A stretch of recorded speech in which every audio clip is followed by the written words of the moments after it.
Actually, dealing with cap and trade, they expected to have a bill sometime toward the end of 2009. Again, because of the Federal Medical Act, that got postponed. And it looks like sometime this year, probably about in late spring, there'll actually be a bill on what we call cap and trade. And there's a bill that's gone through the House of Representatives, and it's actually passed the House of Representatives. And then there's another bill that started in the Senate, and we'll have some more information on it in just a minute. But it's paused. It kind of got delayed right now. But we do expect it to happen. If those bills stay just like they are, there are aspects and characteristics in those bills that'll take effect as early as 2012. Okay. What the cap and trade addresses, what the cap and trade bill addresses, is the greenhouse effect. Shouldn't be anything new to anybody now. Okay, we've heard a lot about global warming, but just real quick, the greenhouse effect basically describes how the solar energy comes down. Some of it bounces off the atmosphere. The rest of it comes down and it warms the earth. Okay. After it warms the earth, it radiates upwards, usually at night. Okay. Some of it escapes back into space. Some of it hits our atmosphere and bounces and retains here on Earth. And it's these gases that it hits. These are the greenhouse gases, and the more greenhouse gases we have, the more the radiation stays in our here around the Earth and warms the Earth. How much does it warm the Earth? Well, during the last 100 years, okay, the average temperature we think has increased 1 degree. Well, it doesn't sound like a whole lot. Some people say it's debatable. Some people say it's a lot. Some people say it's not. But some scientists talk about, and most of our politicians believe, that that's going to be a faster rate of increase now. And anywhere in the next 100 years, it could increase anywhere from 2 degrees to 11 degrees. That's the average temperature of the Earth. Okay, what are the major contributors, okay, to the greenhouse gases? You may not have known this, but water vapor is actually the biggest one. That's 65% of the greenhouse gases. Well, we don't want to get rid of water vapor, okay? So the next biggest one, and there's a lot of elements that make up greenhouse gases. The next one, though, the top 4, and the second one is carbon dioxide. And that's the big one that's going to be addressed in any kind of cap and trade legislation. 21% of greenhouse gases is carbon dioxide.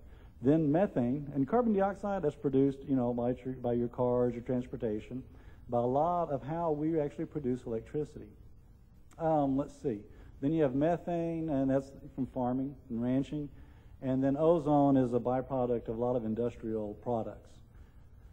Go ahead. Let's see. The sectors that contribute to carbon dioxide in here. So we're slowly going to point the finger, mostly at the production of electricity.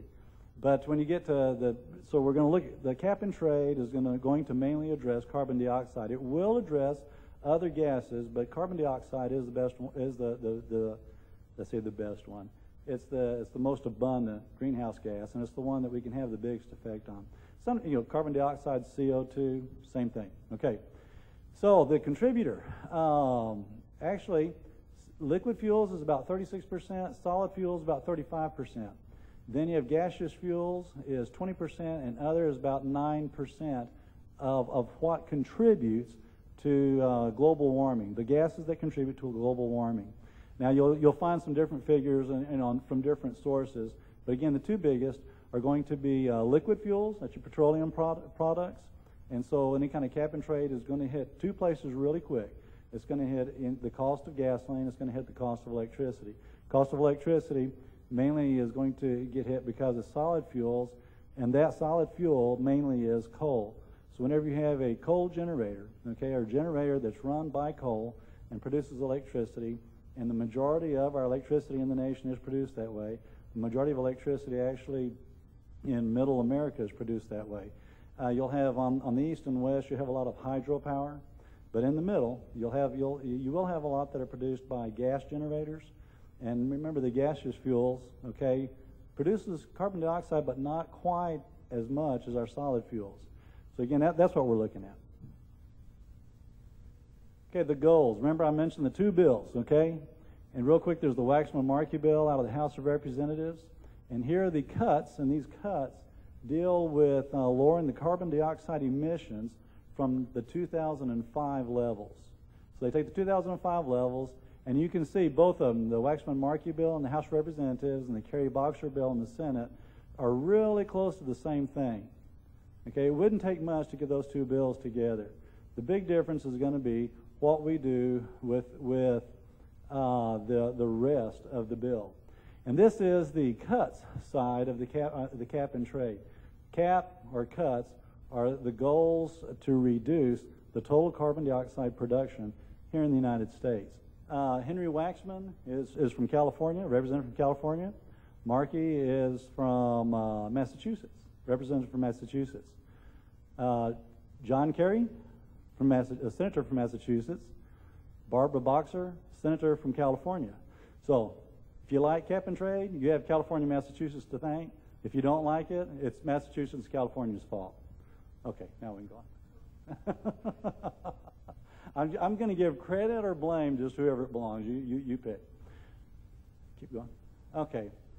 The trade part of cap and trade are going to be emission permits. Okay? And here's how it works. Remember, the first year that it would take effect right now would be 2012.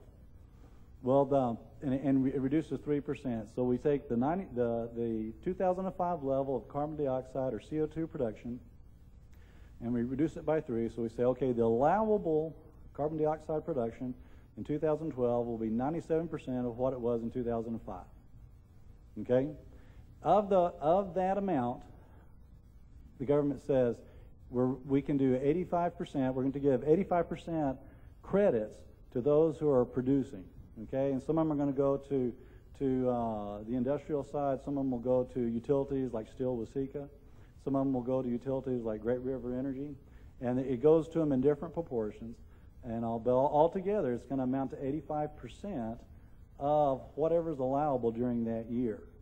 Okay, then the other 15% actually will be sold by the government. So again, it's a way to reduce it. And then the government's going to have a certain tax in there, the 15%. It will raise the cost of electricity and encourage the reduction of carbon dioxide. Then if you need more, if you still need that 15%, if you can reduce it, if you're a utility and you're producing electricity, and you can reduce it to 85%, you're good. You're given that 85% emission credit. You produce at that level, you're good. If not, if you need more, now you can go to the government who establishes the market of that 15% and try to buy more.